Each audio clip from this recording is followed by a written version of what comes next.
Bienvenue sur cette vidéo où on va parler du grid panel. Voilà, cet petit élément-ci qui va nous permettre de créer des systèmes d'inventaire par exemple pour avoir plusieurs items, voilà, à la suite en format gris, hein, voilà.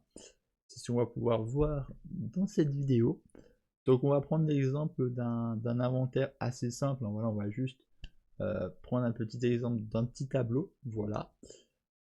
Du coup, on va pouvoir commencer tout de suite, très simplement.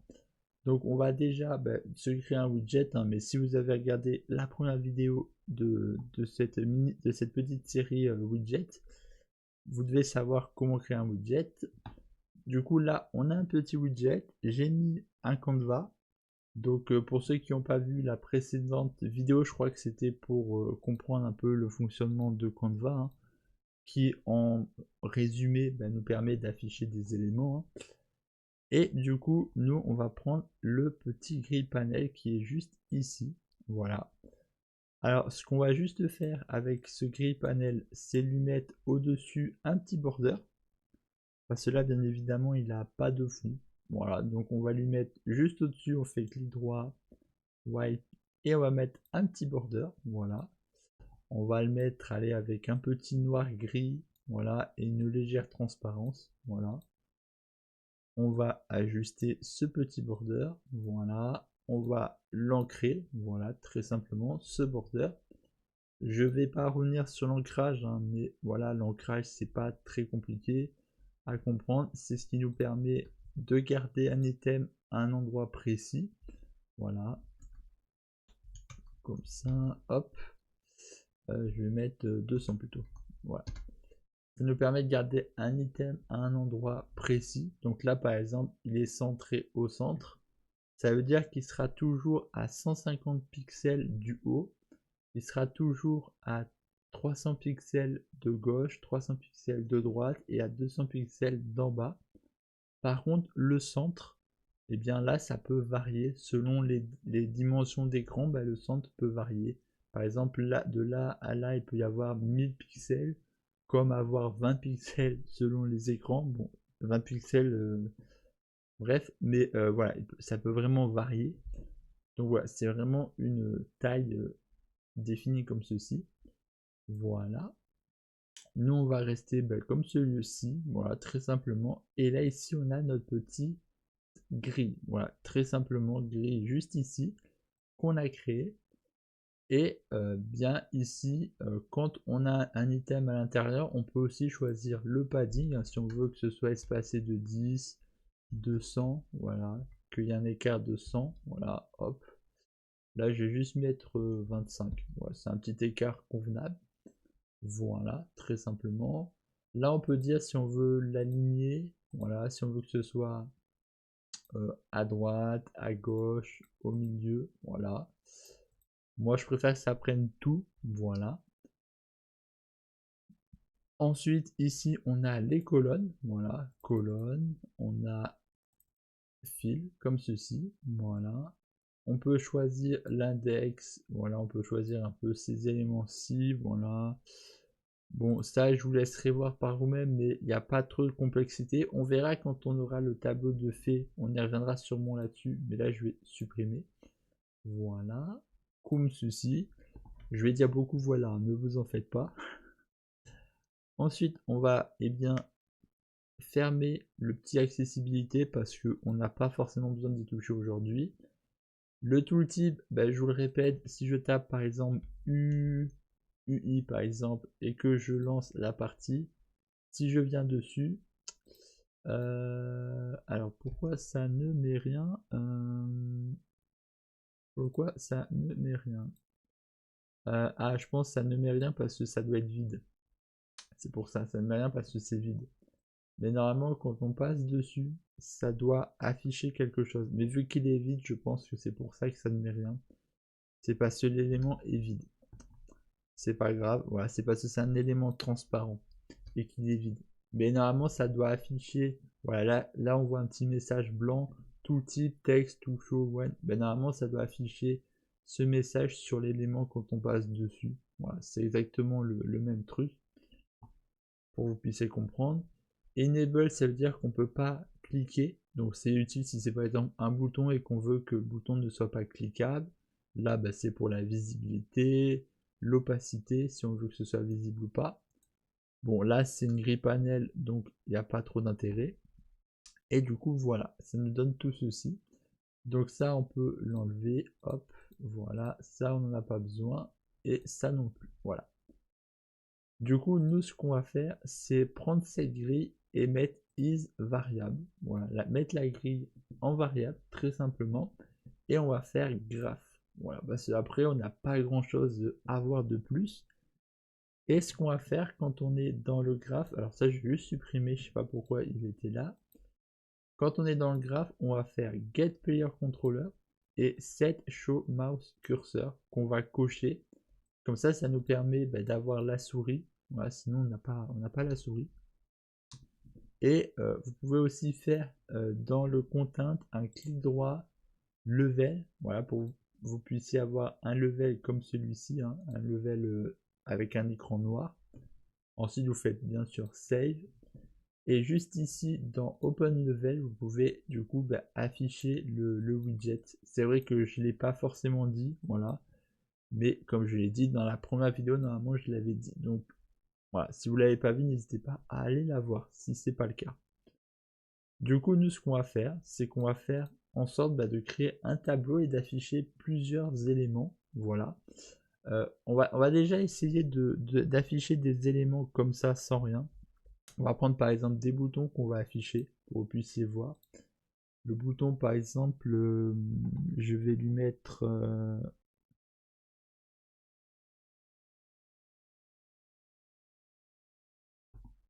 un texte. Voilà. Je vais lui mettre un texte avec une flèche comme ceci, ou une lettre. Ah non, c'est pas ça que je voulais, c'est pas ça, c'est là. Je vais lui mettre une lettre par exemple, M, voilà, et je vais mettre la lettre à 50. Voilà, comme ça fait une taille, voilà.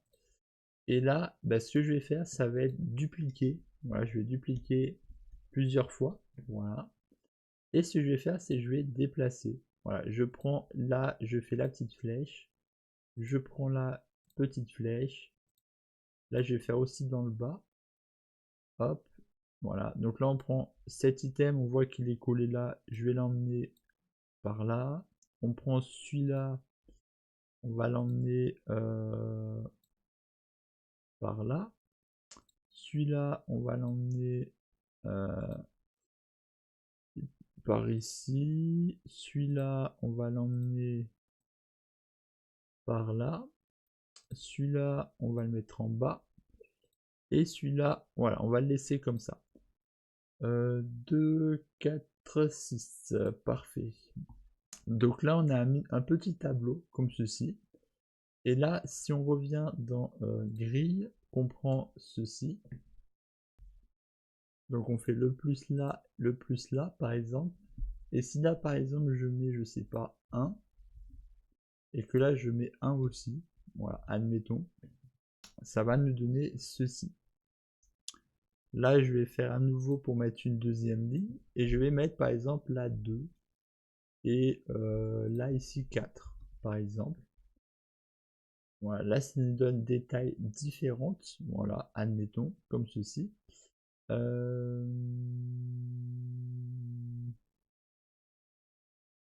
Alors, attendez que je regarde si je fais ça. Non, je vais laisser comme ça.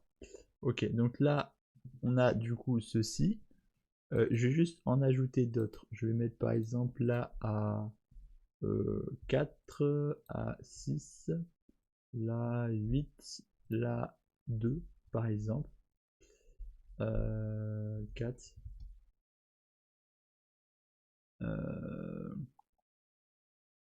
Ah oui, je vais mettre 5. Voilà.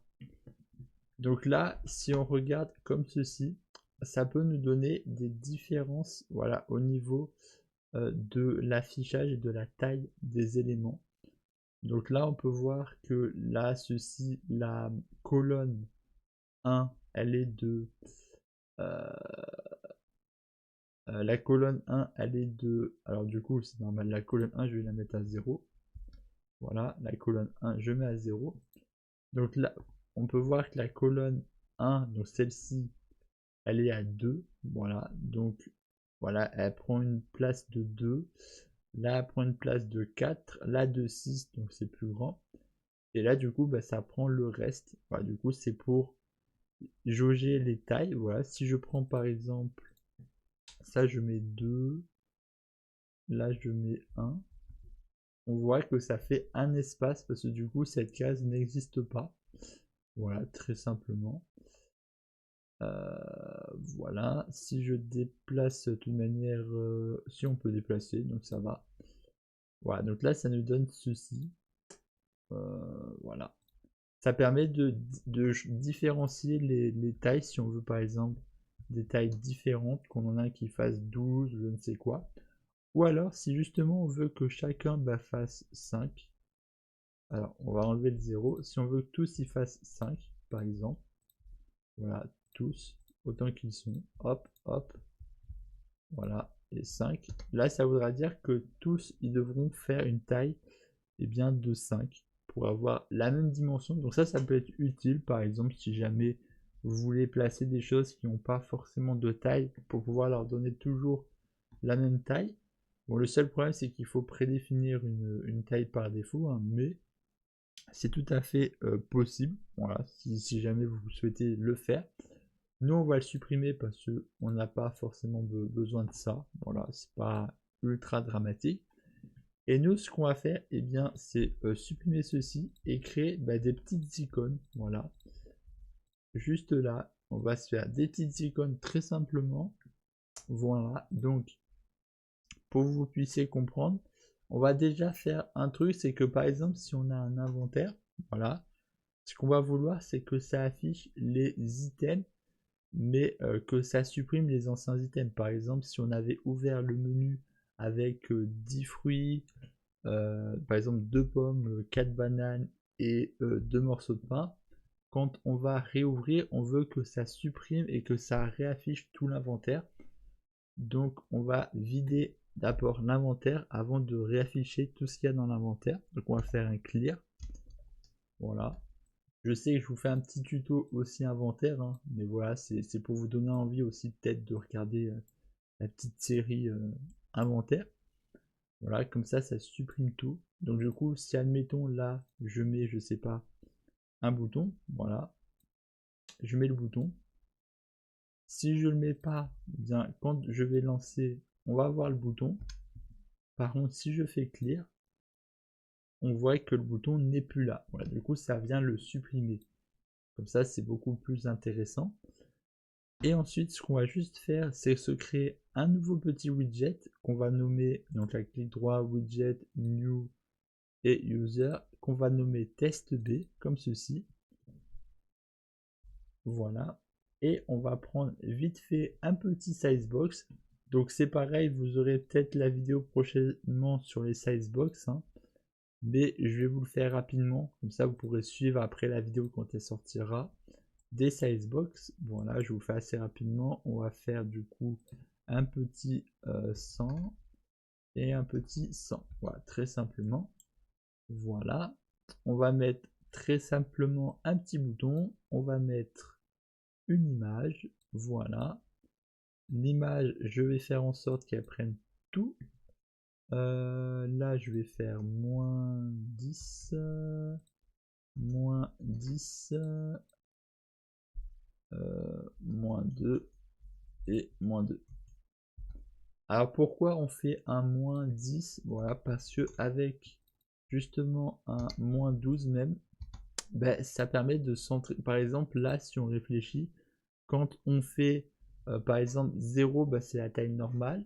Quand on fait 1, ça veut dire qu'on réduit de 1 la taille de l'image. Voilà, donc là par exemple, si on est ici, on est à 0 au niveau du top, ça nous donne ceci. On voit là le bouton et là l'image.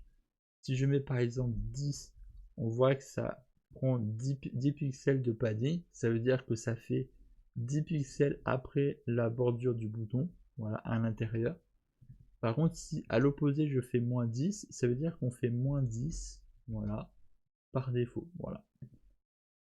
Bon, je sais très bien que le bouton, quand on fait à 0, on voit toujours le bouton, mais ça c'est parce que une reel par défaut a dû définir un padding par défaut sur le bouton, du coup forcément ça n'est pas totalement, mais c'est pas non plus dramatique, hein. Vous avez juste après à faire un petit moins 2, voilà, et ça passe. Voilà. D'accord. Ah oui, parce que j'avais mis du code, ça faisait partie d'une ancienne vidéo. C'est pas grave si vous voyez pas. Voilà, comme ceci. Et pour que vous puissiez voir aussi en action le tooltip, je vais mettre par exemple pomme, pour dire que c'est une pomme. Voilà. Comme ceci. Ensuite, je reviens sur notre petit gris ici. Voilà. Et ce qu'on va faire très simplement, c'est faire un petit create widget. Voilà. Create. Oh lolo, ça veut pas que je fasse un create widget. Hein. Ah là là là là, ça veut pas, ça fait grève. Hein. Ça fait non, pas create widget. Et on va rechercher test B. Ensuite, on va reprendre à nouveau gris. Mais cette fois-ci, c'est pas pour supprimer, mais pour ajouter. Donc on va faire add, tilde, voilà, comme ceci. Excusez-moi, comme ceci. Là, on n'a pas d'inventaire, on n'a rien. On va juste faire un loop par défaut, comme ceci. On va faire un petit loop comme ça. On va mettre par exemple 11 items, voilà. Et on va faire ici un petit divisé par 4 sur la ligne. Ça veut dire qu'on va prendre on va prendre par exemple le 1, du coup ça ira sur la ligne 1. Ensuite on prend le 2 divisé par 4 et ainsi de suite, voilà. Ça donnera ceci, voilà. Et ensuite pourcent, et bien on va faire 1, on va faire pourcent plutôt de 4, voilà. Voilà, du coup très simplement ce que ça va faire, c'est que si on a du coup 1 divisé par 4, ben, ça fait 1. 2 divisé par 4, eh bien, ça fait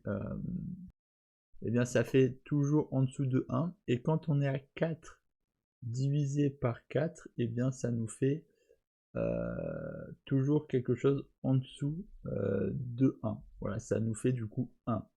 Parce que 1 fois 4, ça fait 4. Et ensuite, quand on est à 5, donc 5 fois, 5 divisé par 4, là ça fait 1 quelque chose. Du coup, bah, ça nous met sur 2. Voilà, ça nous fait le va-et-vient. Voilà, pour faire simple. Et ensuite, là, le pourcentage, bah, forcément, voilà, avec le pourcentage, ça nous fait du coup 1% de 4, bah, ça nous fait 1. 2% de 4, ça nous fait 2, et ainsi de suite. Voilà. Du coup, si on lance très simplement, ça nous donne ceci. Pourquoi?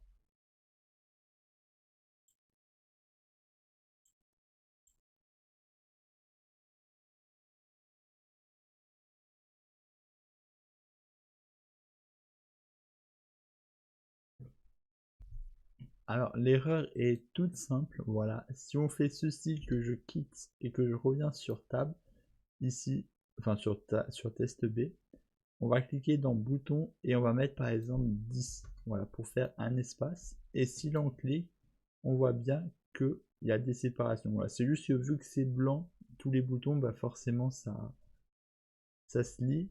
Mais du coup, ce qu'il faudrait, c'est que ça puisse prendre toute la place. Hein. Donc après, alors il y a deux possibilités. Soit on fait en sorte de régler la taille depuis ce menu-ci, soit on va dans Test Design et comme on a vu précédemment, alors là on a du coup 4, on a 11 items, voilà on en a 11, en vrai ça fait 12. Donc là par exemple ce qu'on peut faire, c'est, bon on va faire ça très simple, ça fait 4 colonnes et 3 lignes. Donc on va prendre 4 colonnes, voilà, on va prendre 3 lignes, Et on va mettre du coup un sur chacun. Un. Voilà, un sur chacun. Comme ceci. Et si on fait par exemple play comme ceci, on voit bien que les colonnes sont, que les cases prennent toute la place. Voilà. Donc ça c'est une solution, voilà, pour faire en sorte de remplir totalement. Là par exemple, je vais montrer avec par exemple du 25. Hein. Voilà, 25. Hop, je vais juste refermer ceci, refaire un petit compile. Voilà, je vais peut-être mettre sur du 8, 8, voilà. Donc 8 par 4, 8 par 4. 8, voilà, 2, 4, 6, 8, je vais mettre tout ça à 1, voilà, par 4, que je mets aussi à 1. Et si on fait play, on voit bien que là, ça a pris tout le tableau, voilà. Et du coup, là, vous avez compris comment fonctionne une grille. Voilà. Après, comme je l'ai dit, si par exemple, là, je décide de mettre 5, voilà, sur la colonne, eh bien, la colonne 3 du coup, parce que 1, 2, 3. Sur la colonne 3, et on peut voir que la colonne 3 prend plus de place. Voilà. Donc, c'est après à vous de voir. Voilà.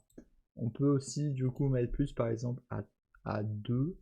La 2, 2, 2 par exemple, 1 sur 2 ce sera sur 2 et là ça donne ceci, voilà, si jamais. Donc après voilà, vous pouvez vraiment faire un inventaire ou faire un tableau vraiment de la manière que vous souhaitez, voilà. Du coup j'espère que cette vidéo vous aura été utile et moi j'ai plus qu'à vous dire à la prochaine, voilà, allez.